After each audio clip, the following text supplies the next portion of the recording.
Imam Ibn Balban, rahimahullah, he starts and he says, all the servants' actions are their earnings.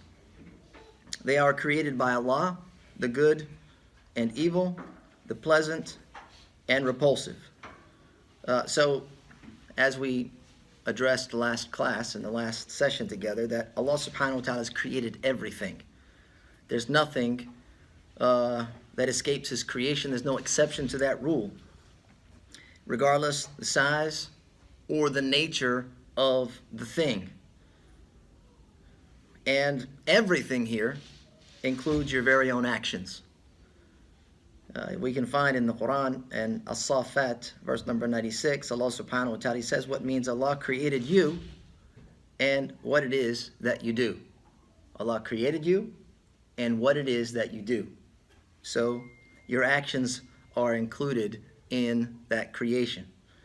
And another way you can look at this to understand, beyond just the plain revelation of this verse, is that our actions, our deeds, regardless of their nature, are essentially extensions of who we are.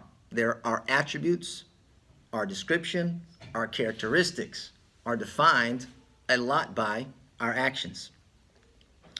And as they are an extension of us, just like the trunk of a tree and its many branches, Allah subhanahu wa ta'ala is the creator of the trunk and the branches. So He is the creator of the human along with the actions that they do.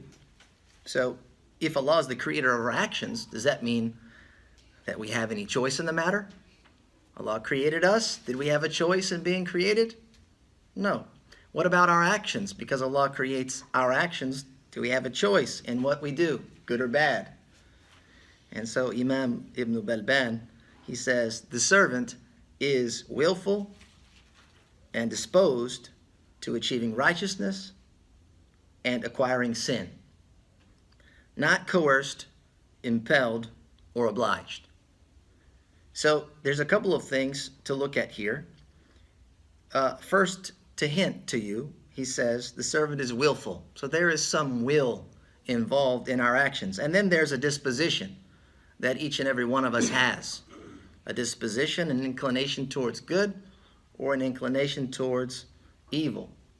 And it's interesting because in the Quran, the good deeds are referred to as kasb.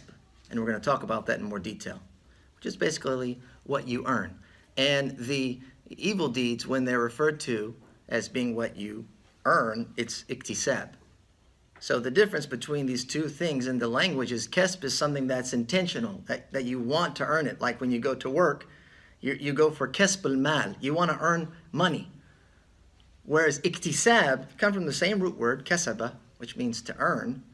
But the form of the verb, iktisab, means it's something that just happens to be the result of an action, and you may not have actually wanted the result to be. And so often in sin, it's we want to do the deed, but we don't want to bear the burden of sin. Right? If we truly were intentional about sin, more than likely we would not commit it because we would understand the nature of it and its outcome. But sometimes we're overwhelmed with desire or doubt or whatever it may be, and so we just jump right into it. And then al-iktisab here is you just acquire the sin even though you don't really want it. You still get it. There's no escaping. So that's, I thought, something unique to point out. And you find that in the Quran in multiple different places.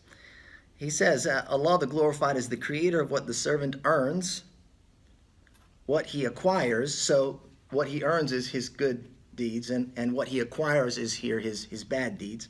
What he does, the actions. The faculty, its object. So the faculty here meaning your ability, and the object is the object of your ability. Right? So you're going to exert yourself on something.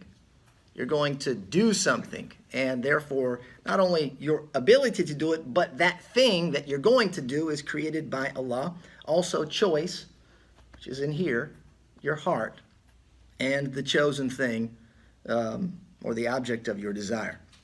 So our actions are the result of two things: desire and ability on our part. Desire and ability. And Allah has created our ability, be it physical or mental. And that's something that we all agree upon. That's like very, very obvious for a person of faith, that Allah has created our physical abilities, our mental faculties, and He can strip those away at any moment. Our ability to walk, our ability to extend our hands, our ability to stand upright, our ability to look and to hear and to speak, and then our ability to comprehend and understand and take in information or take in the sights or whatever it may be. And that can be taken, and we see that around us all the time with people that don't have those abilities. The other thing is the desire or the will to do something. Where does that come into play? So, of course, in the Islamic tradition, all of that originates in the heart. And Allah subhanahu wa ta'ala, He's the creator of the hearts. And He's also the one that yuqallib al-qulub. He changes the hearts one way or another way as He wishes.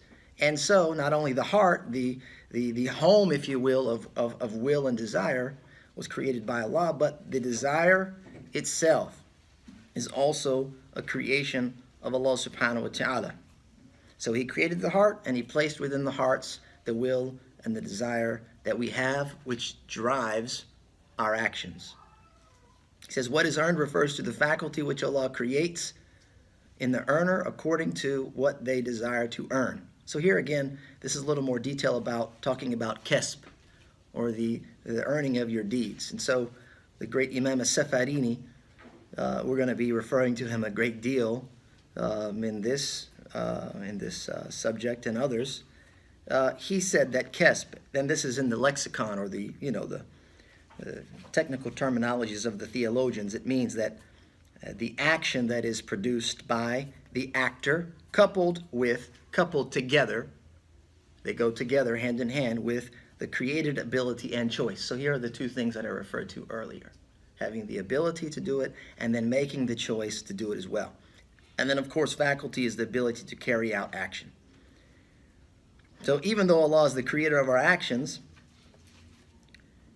whatever is earned is not His. Allah subhanahu wa ta'ala does not take the good deed or bear the burden of the bad deed, but it's the servant's. It's our own. And, of course, that is referring to both punishment or reward. And the reward is the desire of the righteous, and the punishment, of course, is for sinful deeds.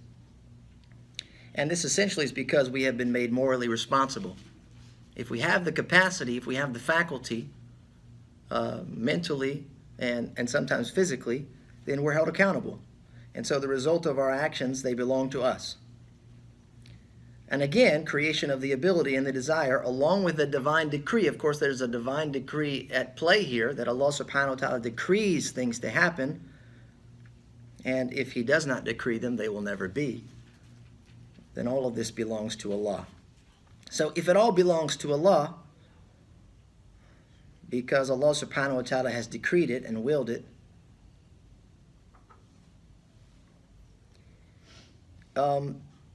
how is that acceptable for the servant? If whatever happens, good and bad, how do we live with, we're happy to live with the good of the world. How do we accept the bad of the world? How do we live with the fact that Allah subhanahu wa ta'ala, if He is the creator of everything, how can we say, well, Allah creates evil, and Allah creates harm, or disease, or etc.? How do you live with that? So Imam Ibn Balban, he says, everything present, including the servant's actions, along with everything else, Allah willed their presence, even if it be sinful or harmful, regardless the nature of the act.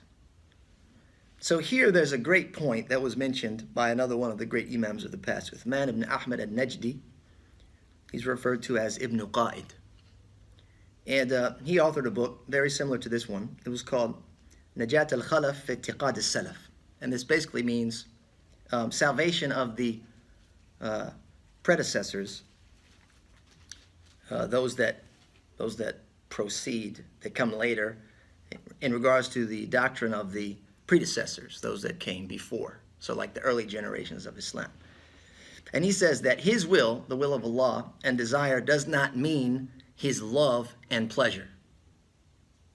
Okay? So Allah's willing something, or his irada, or his mashi'ah, his will or his desiring something to occur, doesn't mean that it is his pleasure and his love for that thing to happen. Nor does it mean his wrath and his anger. What he loves and is pleased with is restricted to what he commands. Allah's love and pleasure for something is restricted to what he commands, and that is by way of obligation or by way of preference. Either you have a wajib or you have a mustahab. And these are the things that Allah loves. Whatever Allah loves and is pleased with. And this is what makes up worship. This is what makes up devotion to Allah. Those things which he loves and is pleased with. Even though he created everything in accordance to his divine will. He created everything beyond what he loves and is pleased with. So basically what this means is, in a nutshell, kind of as a summary, that Allah may will a thing even though he does not legislate it. It's not a part of the Sharia. It's not something that he wants from humanity. But he may will it to happen. He may desire it for it to occur. And this is like the denial of Abu Lahab. The disbelief of Abu Lahab. So it wasn't that in the Quran Allah commands everyone to believe except for Abu Lahab, right? He didn't make Abu Lahab an exception to faith. No, that's an obligation upon humanity, including Abu Lahab. But Allah subhanahu wa ta'ala willed that he would turn away from faith. He decreed that he would turn away from faith.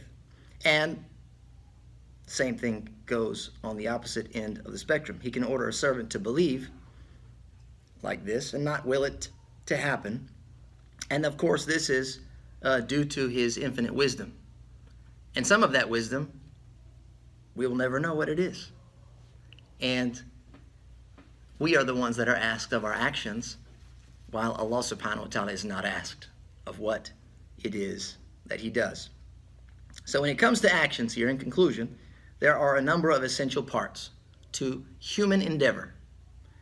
There's ability, there's choice or will, there's the action, and then there's the reward. So we're looking at 4 basic parts. So the servant, or I should say Allah and the servant, are involved here in our actions, good or bad. Allah subhanahu wa ta'ala created all 4 of those things. He created our ability, he created our choice and our will, he created the action, and he created the reward. However, we do not say that when we do something, Allah did that thing. We don't say that. We don't say that Allah did that thing. There was a crime, or there was a catastrophe, or there was something that happened. We don't say that Allah did that thing. Rather, Allah created that.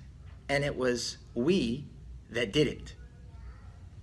It was us who, with our will that's been given to us by Allah, chose to do such an action. And Allah subhanahu wa ta'ala allowed it to occur, whether it was good or whether it was bad. And this essentially is the test that we have as people of faith.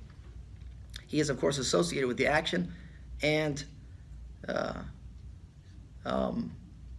in the way that he is the creator.